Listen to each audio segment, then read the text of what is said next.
Breaking: authorities prepping for nuke blast in major U.S. city right now, here's where it's happening.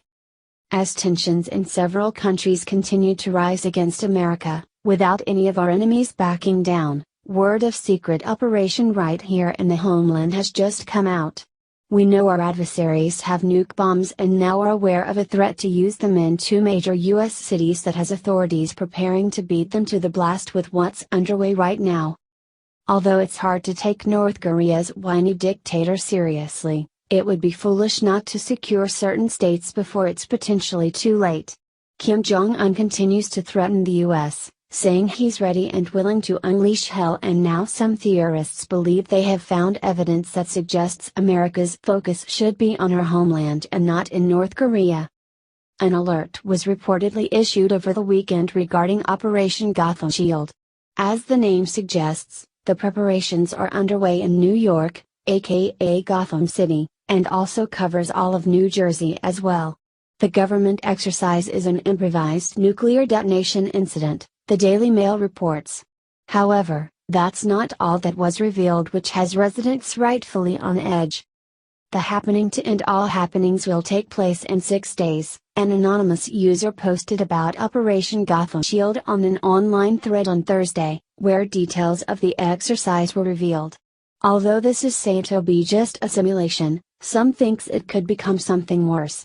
The post, which was shared to the Healthcare Association of New Jersey's page a couple of weeks ago, read: Exercise, Operation Gotham Shield, Improvised Nuclear Detonation Incident, April 26, 2017. This is a reminder that on April 26, 2017, Kanj/Linj will be participating in Operation Gotham Shield in conjunction with our NJESF No. 8 partners, including NJFLEP, New Jersey Medical Services Task Force, Office of the Medical Examiner, NJDHS Disaster Terrorism Branch, Urban Area Strategic Initiative, as well as State Office of Emergency Management, local, county and federal law enforcement agencies. Although the warning was very detailed and believed to be underway, the post has either since been removed or is being questioned as to the existence of it in the first place. The drill is said to be routine, and while we know military and government exercises occur all around us all the time, it's reasonable to believe that Operation Gotham Shield is real, and perhaps authorities didn't want inquiring minds meddling in the plans for security reasons, especially since specifics like time and place were provided.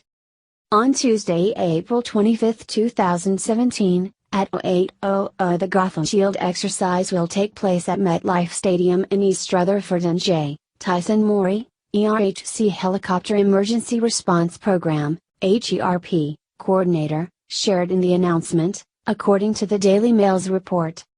This exercise will simulate a large-scale terrorist attack on the NY/NJ metropolitan area, with MetLife Stadium serving as a triage, collection point for victims and emergency response personnel, the announcement continued. This will be a large-scale event with numerous federal, state, county and local agencies participating. It should be very similar in size and scope to the Operation Red Zone drill of 2011. According to Snopes, Operation Gotham Shield is a legitimate and routine multi-agency and organization disaster drill. While some may see this as an extreme conspiracy theory, it's important to note that these are common tests and practices to help agencies prepare for events that could very much become a reality, like terrorist attacks have. It's not a risk to people's safety, in fact, it's just the opposite. Should this be taking place, Americans can rest assured that those whose job it is to serve and protect us are prepared for the worst-case scenario. Should this be taking place, Americans can rest assured that those whose job it is to serve and protect us are prepared for the worst-case scenario.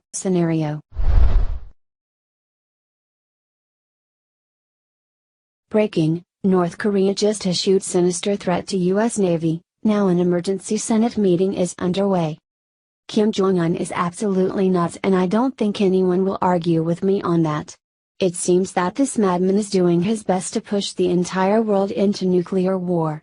The erratic behavior by the North Korean regime has given those in DC reason to be very concerned.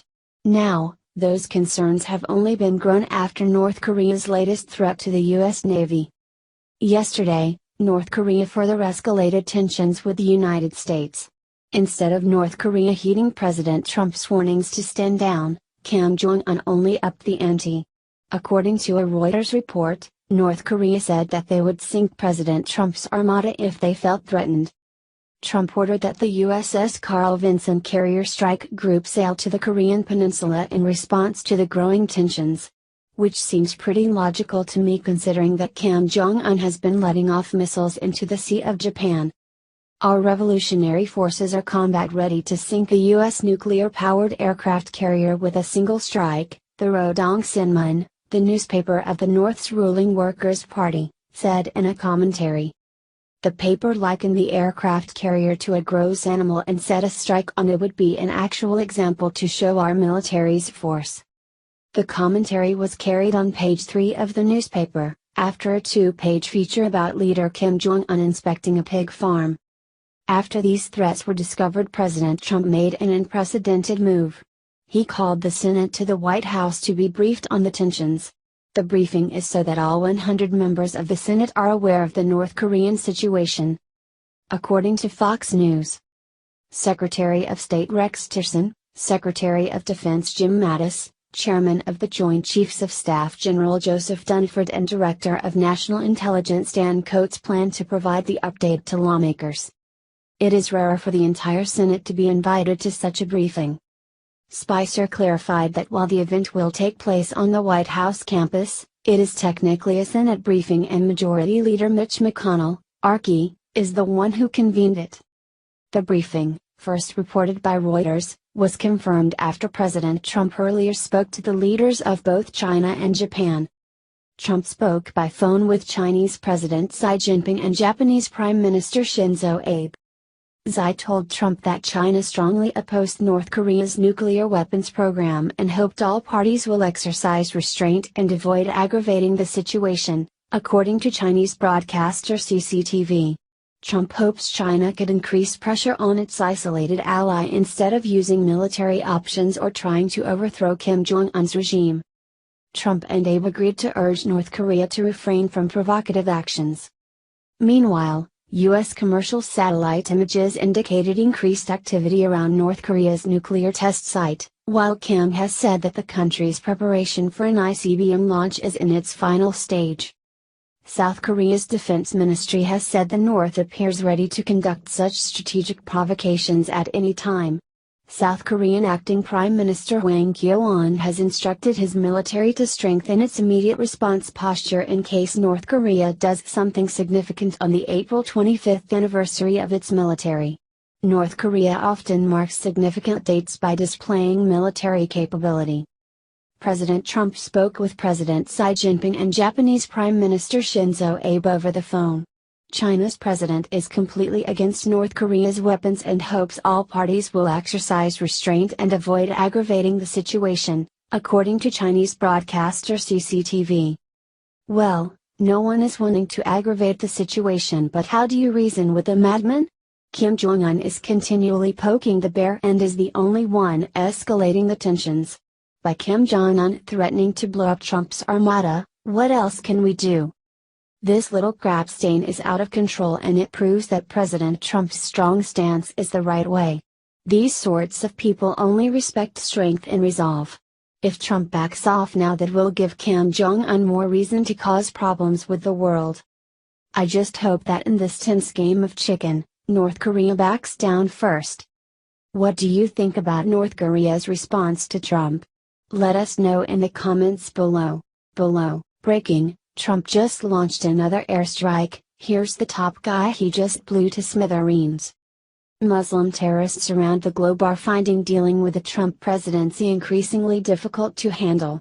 After pretty much getting away with whatever the hell they wanted under the presidency of Barack Hussein Obama, these inbred morons are learning lately that there's a new sheriff in town who won't hesitate to send them straight home to Allah where they belong.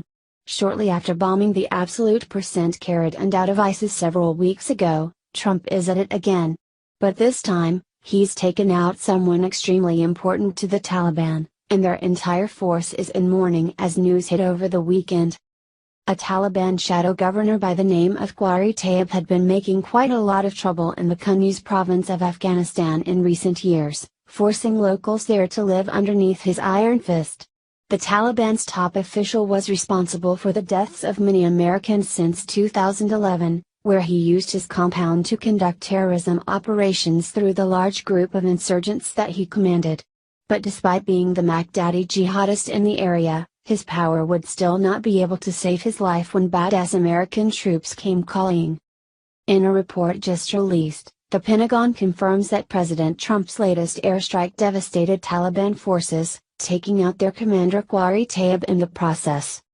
The strike was part of ongoing efforts to deny Taliban freedom of movement in the area, the release added. The strike reportedly targeted a compound Taib owned and used for insurgents in the area. 8 additional Taliban fighters were killed in the strike.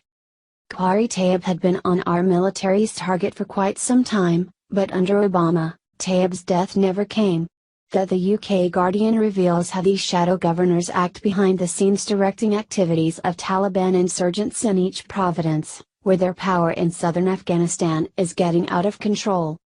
Thanks to Obama and his treasonous antics of empowering our enemies while doing little to stop the advancement of ISIS and the Taliban, now President Trump is having to clean up this horrendous mess.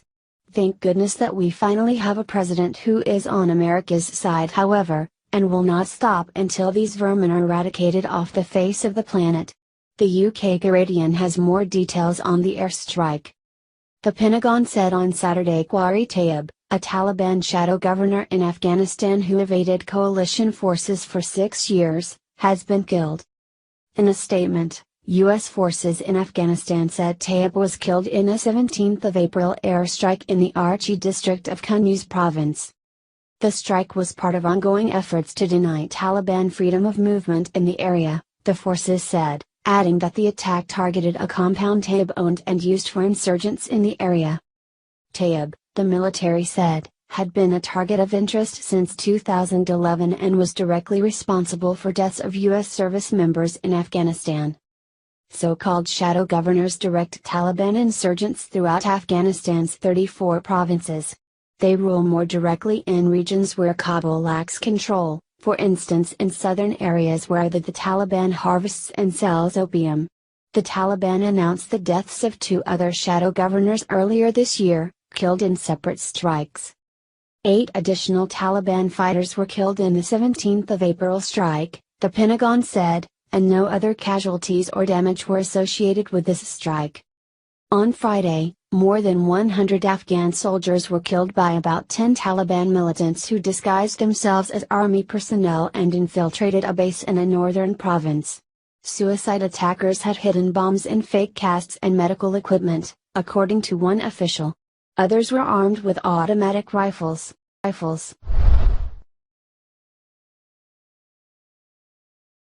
China threatens to bomb North Korea if tyrant Kim Jong-un crosses this bottom line. The Chinese military would react with force if Kim Jong-un's nuclear activities adversely affected areas of China bordering the Hermit Nation, according to an editorial in a government-owned newspaper. The article in the Communist Party-affiliated Global Times stressed the North's nuclear facilities must not put northeastern regions of China in danger. The editorial said, China has a bottom line that it will protect at all costs, that is, the security and stability of Northeast China. If the bottom line is touched, China will employ all means available including the military means to strike back. By that time, it is not an issue of discussion whether China acquiesces in the U.S. blows, but the Chinese People's Liberation Army, PLA, will launch attacks on North Korean nuclear facilities on its own. The Chinese provinces of Liaoning and Jialing border the tiny nuclear-armed dictatorship. The infamous Punggye-ri nuclear site is located closer to the Chinese border than it is to the North's capital, Pyongyang. It added, if by any chance nuclear leakage or pollution incidents happen, the damage to Northeast China's environment will be catastrophic and irreversible. While the editorial is not representative of the views of the Chinese government, It comes amid heightened tensions and war fears on the Korean Peninsula. A U.S. Navy strike group was deployed towards the Korean Peninsula soon after the U.S. bombing of a Syrian airbase, which the North Korean government branded reckless and outrageous. And now, a fleet of U.S. allied Japanese vessels is reportedly heading towards North Korean waters as part of a military training exercise.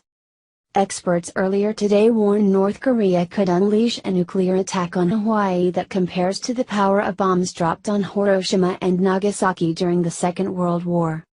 U.S. Pacific Command are worried the island of Oahu is a strategic and symbolic target